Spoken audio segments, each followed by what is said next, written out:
看这几款仔带仔、帽仔遐儿仔饶，谁会想着是用尖芒草做的咧？尖芒草是生住溪仔边、田岸边的野草仔。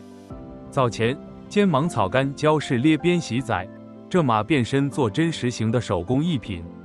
竹条草仔铺日头，左与右绵绵，格用手慢慢仔边，朴实格媚俗气，简单格真有个性。